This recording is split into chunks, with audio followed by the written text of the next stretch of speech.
嘿，友友们，继续分享一下人家厨房的几个改造巧思，东东版收纳以及如何巧妙利用空间，塑料袋收纳，锅具收纳，窗户挂杆怎么选，面包如何保存，以及超详细冰箱收纳。今天这一期干货满满，同学们快上车，我们现在出发。我真不懂，这个房子做了那么多抽屉，为什么房东不在灶台上面也做一个抽屉？你看里面的盘子就不好拿，碗也只能这么放，我的筷子也没地方放。今天终于可以来收拾这里啦！冲冲冲！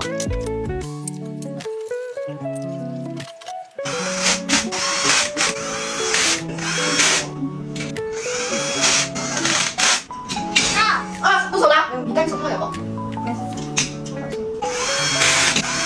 这房子就不好打钉子了，亲测免钉胶也一样牢，左右一定要对齐啊！许愿。一天时间已经差不多干了，可以把碗架拆下来洗一洗，洗好了直接装回去就行。现在电浆打得飞起，哈哈哈哈哈哈哈，溜得很。还挺好放的，我家的那个碗架还会这样打架呢，它都不会一个一个分开的。这种板子主要就是用来放小碗的，完了这一排就是放盘子的。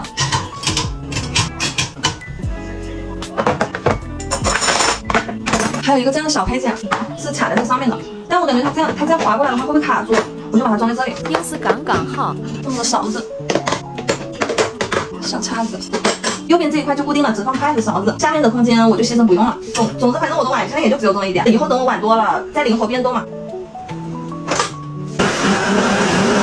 你看我刚刚撕这边的时候，它就撕的不平整，追过了一下之后，从另外一个方向撕，就可以补救回来了。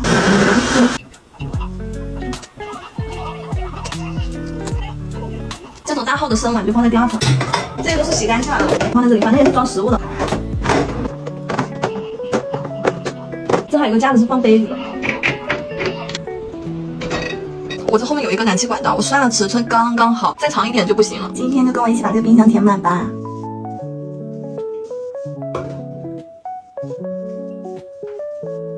当然我就愿意吃这种有燕麦的。右边侧门最上面这层放我的面膜，点奶茶送的袋子。现在的外卖袋子都这么好看了吗？不做成收纳盒感觉很亏，这个就用来装鸡蛋。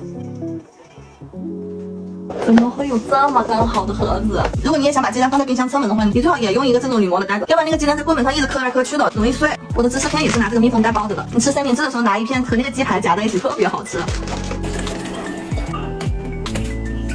夏天必备的冰水壶，我看到这个牛奶瓶了，等它喝完了之后我洗干净，可以用来装米，又省了一个米缸钱。我超爱喝牛奶，这么大一桶，2天我就能喝完，我当水喝。迫不及待想试一下我这个水壶。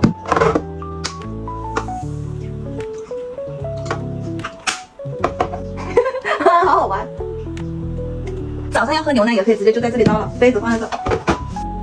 我不想倒，只剩一点了。现在我还不想喝，就别浪费了哈。这一层就放我三明治的蘸料、番茄酱、黑胡椒酱、蜂蜜芥末酱，我的最爱。他们家冰箱的这个侧门收纳盒做的特别的宽，还可以塞下一个这么宽的收纳盒，长条形的东西都可以放，火腿肠、吸管，或者是平时点外卖商家送的小包的番茄酱啊、芥末都可以放，塞在这里面。这一层就放我的袋装春奶，就剩几包了。我的巧克力。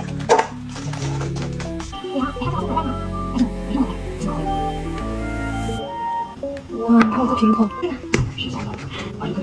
蚝油、香旗酱，哇！那天我一个东北的朋友用这个炒鸡蛋酱混在面条里面，也太好吃了吧！这应该是你们东北特产吧？反正我在湖南从来没吃到过这个。这层放到我的托盘、酒酿、榨菜，哇靠，这个榨菜巨好吃了，配稀饭老好吃了，我能吃3大碗。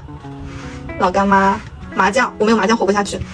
豆瓣酱、腐乳，再来我家玩，我买了3、4箱啤酒都没了，就剩这么几瓶了。去南京旅游买的酒。中间这一层我特意空出来，就用来放剩菜。中间我姐烧的咖喱牛奶。保鲜层的这个抽屉，最适合放肉啊，还有鱼啊、虾那些。鱼、虾，我确实不会做这些，有一点白瞎这个冰箱了。放这些蛋白质类的、肉类的食物，可以放1个星期，拿着就可以直接炒。我怎么可能会做鱼啊？虾我也不会啊。但我也找到了很适合我的方法。我还特意算了一下这个宽度，和我那个抽屉的宽度是一样的，那不就等于可以用这个牛皮纸袋？2个刚刚好。这种大个的水果我就放在上面这里。右边这一块位置我就专门用来解冻食物的，这是我1个小时前放在这里的鸡排，它已经完全软掉了。我一个人住嘛，我每次炒菜只需要这么一点肉就行了。炒之前半小时放在这里解冻，冷冻的面包也可以放在这里解冻，马上就能吃。是感觉解冻完了之后哈，跟刚买回来的口感没有区别，还可以保存的更久。上面部分我就收拾完了。为什么喜欢这个冰箱呢？从冷藏区的这个位置开始，下面全部都是抽屉，1个、2个、3个、4个、5个。好看又好用的全能卷王冰箱，东芝大白桃 Pro。再来建几个收纳盒放蔬菜。收纳盒的内部也要用指甲划一下，它就更立整一点。哎，剪它的齐刘海吧，美女给你吹下刘海啊。设计这款冰箱的人真的是懂我们这些洁癖人了。这块有一个小洞，看见没？我平时点外卖碰到这种质量稍微好一点的袋子，我都不舍得扔，这会就派上用场了吧。奶茶的袋子，也是奶茶袋，刚刚好呀，谁懂？湖南人炒菜离不开辣椒，就放个胡萝卜，小的这个就放西红柿，这一块的高度刚刚好，可以放下这种小颗的娃娃菜、生菜啊，厨艺有限啊，现在或者菜就这么多，慢慢学。新买的水果都给洗了，放在沥水篮里沥一沥水分。垫厨房纸在里面。哎呦我去，这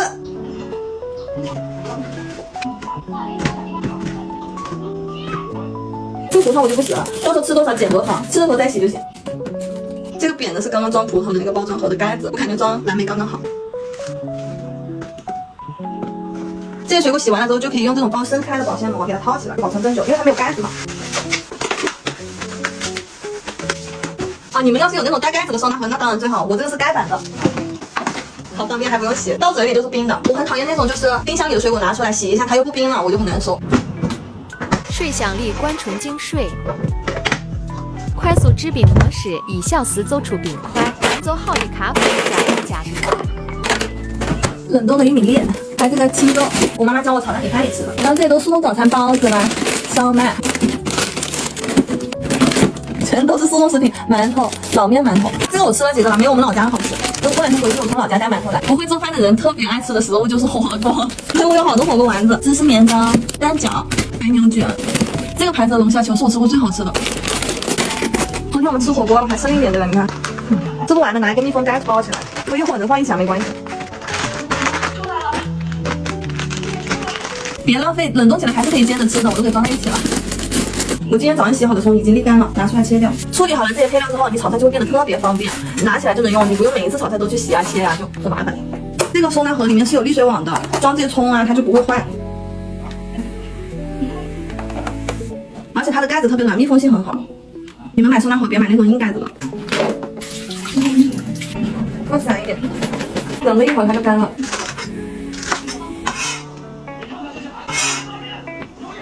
排队，我们大小排队。小米辣葱花都备好了，以后吃火锅调蘸料的时候直接取就行。我怎么买的都刚刚好。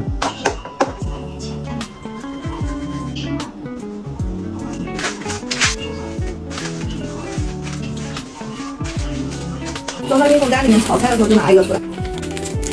像这种吃不完了的又快要过期的面包，可以用保鲜膜包起来放冷冻里。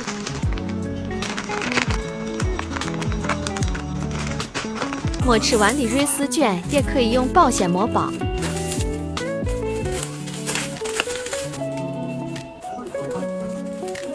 把粉的放刚刚好。哇，有点爽哦。看我真的很好看。然后冷冻区的抽中抽的这个位置，我就用来放一些尽快要吃的食物，这些都是原包装已经开过了的，我就拿那个塑封袋包起来，尽快吃掉。烧麦，这俩都是包子，不同味道的，还有2块肉。这种长条形的袋子我好喜欢呀，感觉就很好收纳。有的它是那种很高的，上面空间就浪费了。冷冻的面包片、瑞士卷、肉松面包，这一盒是处理好的大蒜叶、葱花、小米辣。这2个收纳盒是不一样高的嘛，但是对于这个抽屉来说就很合适。你看，刚刚好一样高，哪个姐妹家里是同款冰箱呢？真的可以闭眼冲这2个收纳盒了。而且如果它们再高一点，都进不去这个抽屉了，好适合这个薄抽，我只能说。等一下，差点忘了，我还有一盒冷冻米饭，就放在这里好了。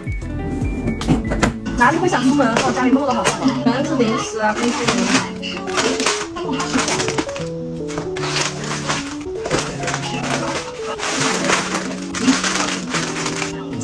倒数第2层，右边这个是多功能层，它可以快速冷冻。我没有那些海鲜啥的，我就是用来放冰淇淋。马慢慢一口这个冰激凌，想想都知道，我这个夏天一定会过得特别幸福。这完全就是符合我生活习惯的冰箱收纳。我爱喝饮料，爱喝牛奶，敷面膜臭美，不太会做菜，然后经常吃一些素食，反正我就是这样。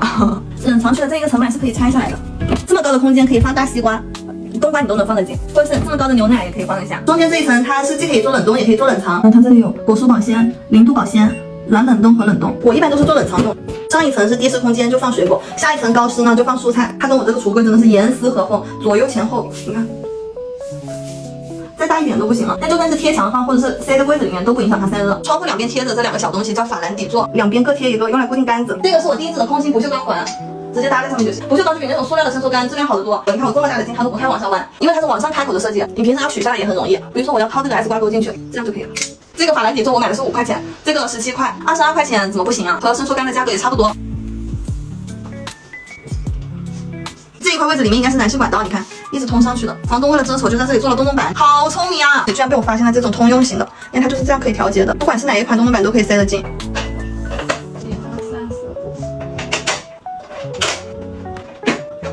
第一层我就放大蒜，要奶也很方便。第二层放生姜，然后第三层还可以放土豆，因为它也不用放冰箱嘛。我发现很多厨房都有这样高低柜的设计，我闺蜜家也有。在这个位置就不要浪费了，很适合用这种挂篮。厨房湿巾，大号的密封袋，这个颜色也很好看。中号的密封袋，这是小号，还有一卷保鲜袋。常用的东西放在外面拿就很方便。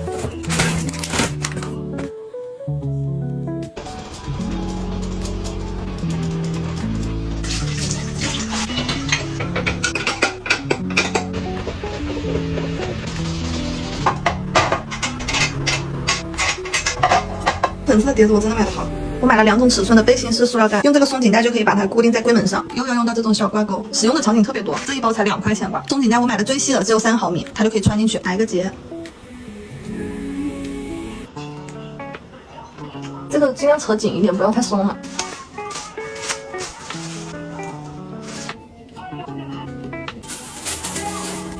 然后这个扯起来会有一点卡，就把下面这个给剪掉就行。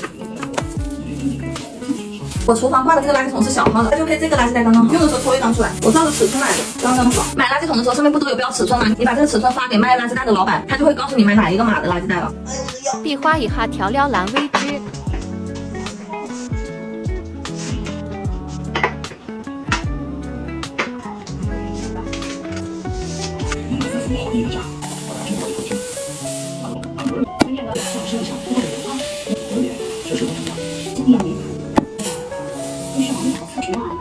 我买了几个小瓶子 PP5材质的，用来装5谷杂粮。瓶子刚刚好，可以装1斤。就这些鱼料，这不是外人吗？能多少是多少呗。下面这一层确实装的太低了，但没办法，我也不想装到这边，我怕那个油啊啥的滴到我这个沥水盘里，我会很难受。反正我一个人吃饭，我就只用左边这个灶眼好了，右边这个尽量不用。哪天非要用的话，就暂时把那个拆下来也行。铁锅生锈了，用这个一刷就好。看这块啊，是不是？里里外外都刷干净。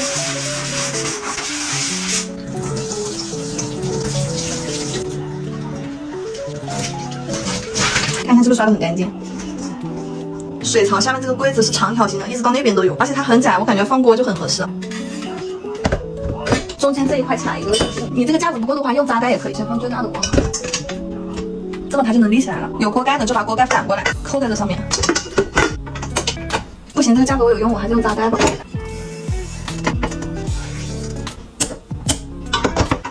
可能也是把这个盖往里扣。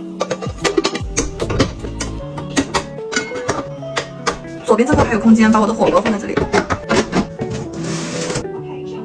不是你们提醒我，我都不知道这块不能放东西。这里我还放了这种塑料制品。但是我问了燃气公司的，这个柜子是可以放的，因为它跟它不挨着。这个盘子太大了，而且它的盘口很浅，我那个碗架里面放不了，用这种就刚刚好。这种塑封袋是可以反复利用的，你装的东西比较干净的话，你可以洗了再用一次。但是我装过肉的，我就不会再用这个了。这个是夹菜勺的。天太高了，我都可以。像不像他左手拿着饭勺，然后赶着要去食堂干饭的样子？下面2个脚是他的腿，这是他的左手，这是他的干饭工具啊，好可爱！我的娘哎，这是。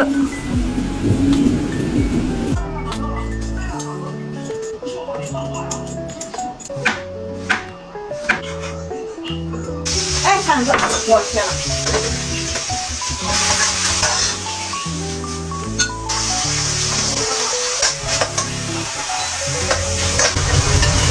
你们有吃饭都不要这么惨。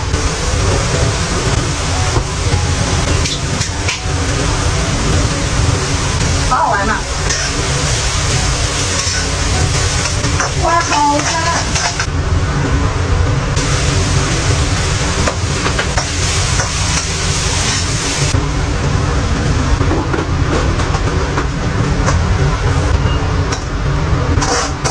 这个锅是不是玻璃啊？这么粘！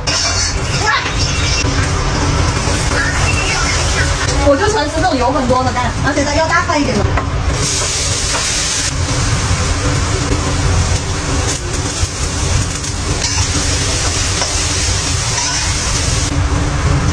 这个菜应该还行，就是难看了点。我是真的冷冻米饭，是不是？我要疯了，吃这么多。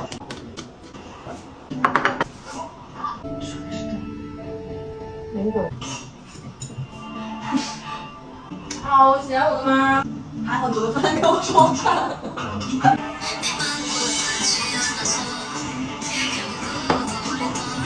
待会儿，我今天自己做的饭，好咸，什么味道都做不出来，只有咸味。